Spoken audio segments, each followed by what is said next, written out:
Last time out, it took a late goal from Josh Sargent to steal 3 points away from Schalke at home. Now as we head back on the road and take on Wolfsburg, we have another tough Bundesliga battle in our sights. Wait, what the hell? Do we? There's an easy goal. That's an easy goal. That wasn't very tough. This is too easy. What's happening here? Wolfsburg's ahead of us in the table. What is happening? Weston McKennie with the hat trick and a game ball. 5 goals to speak of, and this can only mean one thing. We just got the sliders right, and EA Sports went and messed with them again. Here we go. Out to fix FIFA one more time.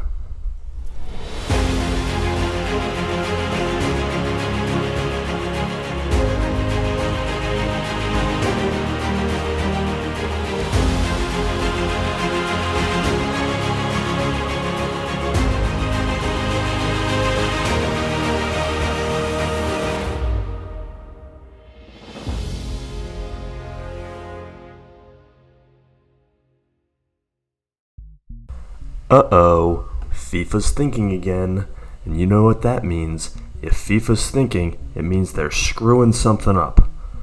Listen, we're going to get into a whole bunch of stuff before I show you the game, but before we do, hit that subscribe button for me down below. If you don't already, you can follow us on Twitter. We got a lot of additional stuff to go with these videos on there. And you can follow us on Instagram at Total FIFA Career Mode, and our website, TotalFIFACareerMode.com. Listen, if you're just coming here for the sliders, I'm not mad about it. Go ahead and skip ahead to the 17:10 mark. We'll list all the sliders at the end of this video so you can see it, you can pause it, and you can copy them into your career and hopefully they work for you. But if you want to see how we got there, we're going to give you a lot of detail. So there was the mid-January patch that made Ultimate difficulty completely impossible to play. We spent a long time getting the sliders right, and a lot of you have seen them. We did a whole video on those sliders.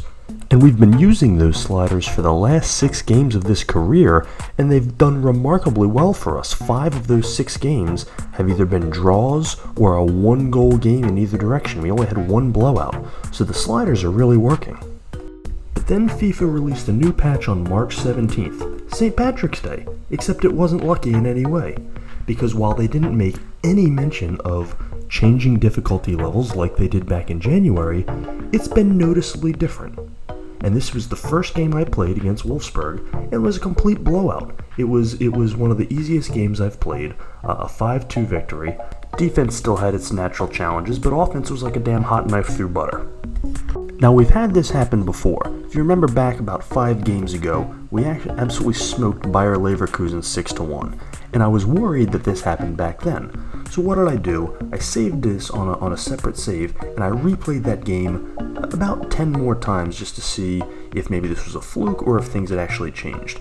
And of those 10 games, that was the only one I won. In fact, I was getting trounced in the majority of the other ones. So that told me that the difficulties hadn't actually changed, and it was just one of those fluky things where I got hot against a good team on the right day. And that's football. I want that realism. I could smoke a team 6-1 or 5-2 occasionally. Every team can get hot.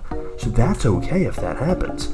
But because of this lack of trust that we have with EA, you have to always wonder, especially when it just feels too easy. So I did the same thing. I went back and I saved this after this game on a different file, and I went back and replayed it. And the same thing happened. And I replayed it again, and the same thing happened. And I replayed it again, and again, and again. I played this game about 20 times. And I just smoked Wolfsburg every time. And Wolfsburg's a team that's pretty similar to my squad in the table and in ratings, the player ratings, and so this should be a more competitive game. And I'm just wiping the floor with this team every time. And even when it's a relatively competitive game, it's ridiculously high scoring. I can score at will all of a sudden. And I was always a high scoring team, but this is just different. You could feel it was different.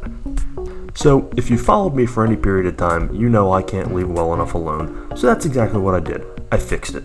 Over the course of all these games I replayed, I tinkered with the sliders and made changes and really tested things out. I used the same formation, the same exact starting lineup, played the same team over and over again, and it really helped me get some continuity so that I could get these sliders right.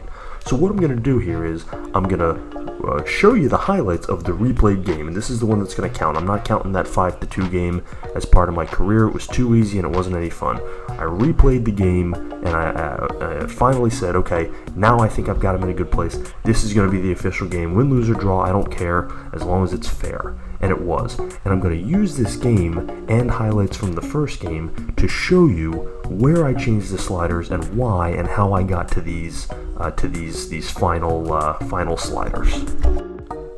So let's kick this thing off, and right off the bat we're going to get these sliders up on the screen for you. We're going to keep them up here for a while so you can see the changes that are taking place. And we got some gameplay here early on, and you'll see an example of why we're changing a few of these sliders.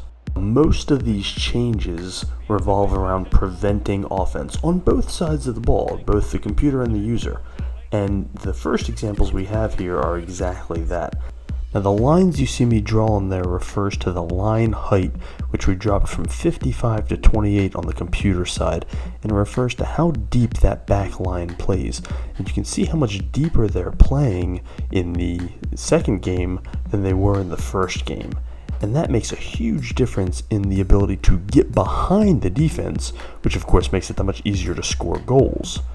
The other two things we changed there are line length, as you see an easy goal scored there in the first game, versus the much tougher defense in the second game, where the line length and the line marking, and you can see the changes that have taken place there. We've really increased the defensive marking on the computer side just to make them mark you a lot closer. Alright, next up is the computer sprint speed, which we bumped from 44 to 45. Just felt a hair fast, particularly when we have the ball, as you see Kaseki get caught up with. And then another big one is the pass error, the user pass error. It felt like we were putting the ball where we wanted it a little bit too much. Lately, not in the first patch, but lately it felt like it was too easy, so we had to bump that up significantly. Now, just since this unannounced change, it's felt like their passing has gotten way too good, so we've had to tinker with their pass speed and their pass error here a little bit. It keeps them from getting too dink and dunk on us, as they've been known to do, and it's just impossible to stop. To that effect, we've also upped our user marking significantly, and we did the same with the computer marking, but we really needed to do something to decrease the defense. We also increased our goalkeeper ability significantly, as well as the shot error on the computer side significantly. And as you'll see moving forward, it's really not going to halt the offense as much as you'd think it is, but it's necessary. Now here's a great example of how a slider makes a tactical change, and what we're changing here is the run frequency for the user. And this is a great scenario where, in the past, both of these guys would have made great runs, the defenders would not have stayed with them, and I would have had an easy goal. But you'll see how it plays out here. They don't make super aggressive runs, and because of the increased marking, the defense is able to stay with them. So that is really going to eliminate the ability for me to score easy goals. Again, the point is to make this a little bit more difficult now because it's swung too far the other way, and the biggest way to do that is to make it harder to score, as you've seen in this first half. And there's a great example. I had to increase the user shot error and decrease the user shot speed. And this is an off-foot blast from outside the box, and it wasn't much of a blast, but it could have been had the sliders been adjusted improperly, and that's about as weak as that should look. Again, we're trying to limit the easy scoring, and here you see that the last way we've done that is to increase the computer goalkeeper ability all the way up to 71. We did have it at 42, and that was a good look from Phil Foden. He got it on his left foot, and we're just not going to convert as many of those, and that's a good thing. Now, on the other side, we have to adjust our positioning as a user defense, and we've done that with the line height, length, and width, which we also adjusted for the computer. For us, we want to make sure that we are further back and that we don't have as much space in between the second and third rows of the defense, and that our back line is not as wide as it used to be, because that would make it easier to slip through the defenders. So we've adjusted all those incrementally. They only moved a few spots each, but when you tinker with those, they actually make a big difference. They don't need massive wholesale changes. The final change, and I promise this is it, goes back to the same philosophy as the speed. We bumped up the computer acceleration one notch as well. Goes hand in hand, just felt like we were a little too quick there. So you can see them staying with us. You see another example of the shot error. That's a good look. That probably would have gone in. Maybe the keeper got a foot on it, so the slider there might have come in handy. But you can see the changes that we made and what it did to the first half. This is the first scoreless first half I've played. Frankly, it's the first time I've held the other team to 0, and I think the first time I've been held to 0. I know it's the first time I've held them to 0. It's a pretty even matchup here, so all in all, they're working out well. Alright, we're done with the sliders for now, although, keep them in mind as you see the gameplay in the second half. But we covered them all with examples in the first half. We didn't have a lot of action to cover in that half. So now we're going to get into the second half, and you'll see, kind of how they play out over the course of the game. Early turnover there, that comes from the increased marking for sure.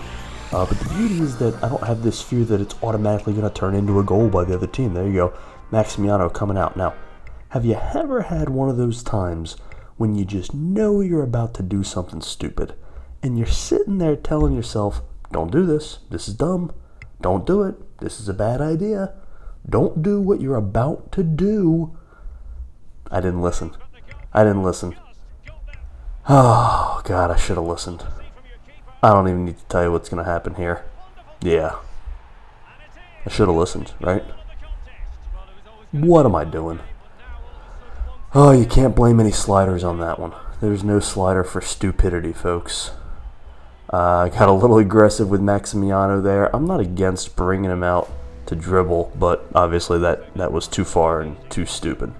So we're down 1-0. Played a great first half defensively and give it right away at the start of the second half. But there's, Francisco Trincao with a decent look. And the goalkeeper gets a hand on it.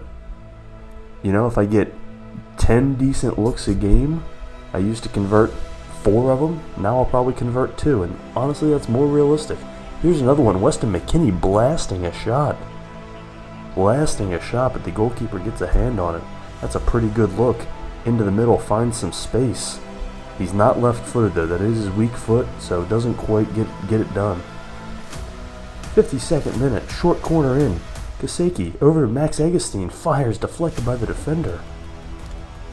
Biol able to retain it. He's playing the second pivot position in this game. Kaseki resetting. So we're not in a hurry. We've got possession. Let's get a good shot. That's going to be even more important these days, is getting good shots. McKennie able to retain possession. Back over to Kaseki. Up ahead to Augustine. He turns, he fires, and he finds the back of the net. Finally, 55 minutes into the match, the captain, Max Augustine, finds himself wide open in front of the net. The goalkeeper was there, but he had the entire goal to cover. That wasn't going to work. Augustine just able to get a boot on it before the defender gets to him. And no matter what we do to the goalkeeping sliders, you got to convert that one. And so that's nice to see that it's still fair. When there's a shot to be had, you can still score. And we tie this game at 1. And that's a huge goal. Should have given us a lead, but I'm an idiot. But the captain, Max Augustine, stepping up big. 60th minute. Wolfsburg back on the attack. We're able to clear it. Kaseki up ahead to Max Augustine again, and he's tackled. No foul. Oh, Augustine's down. That's not good. Oh, and they're calling play to a stop. That's even worse. I don't know that I've seen them just halt play instantly like that, at least not in this season. This is not a good injury. This could be our first major injury of the season. We've had Johannes Augustine, his brother, out for a few weeks.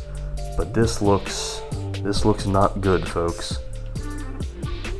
So for the purposes of this game, we're going to bring Jeremy Doku in. He's going to play in that attacking role, and McKennie will slide back to the pivot.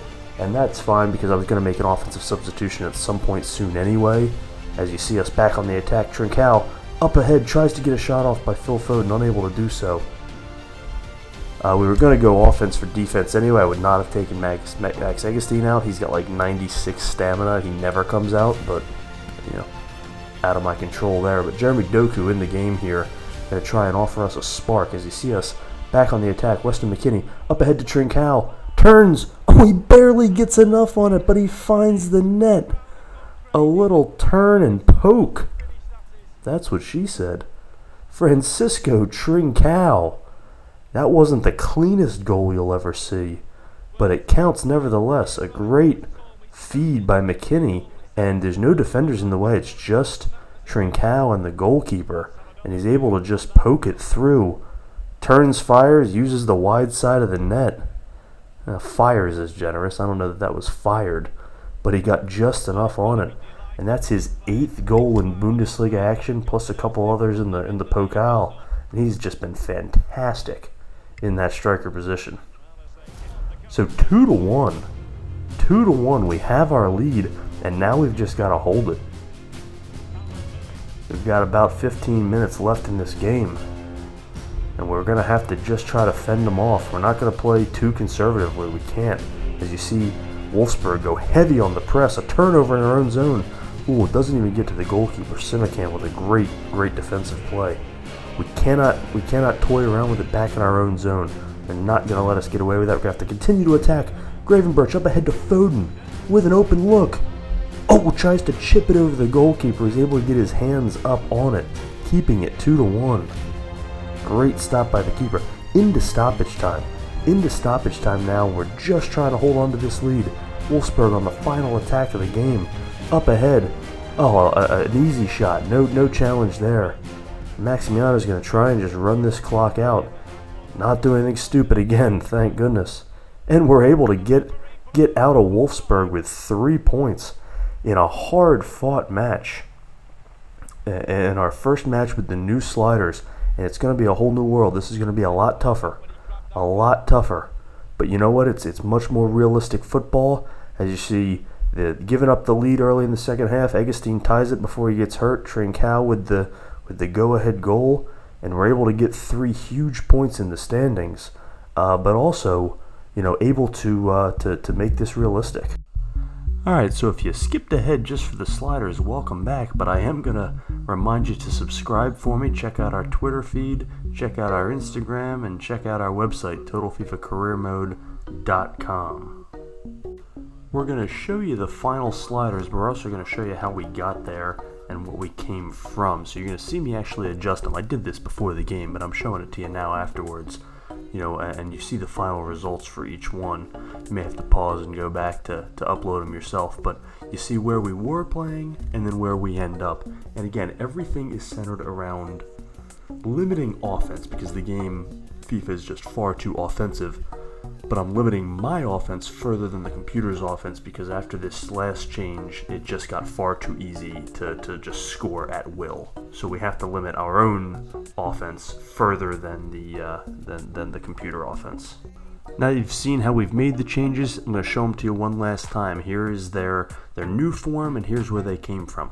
Listen, you may have to tinker these a little bit further to fit your game. This is a starting point. Everybody's got a different style, a different skill set.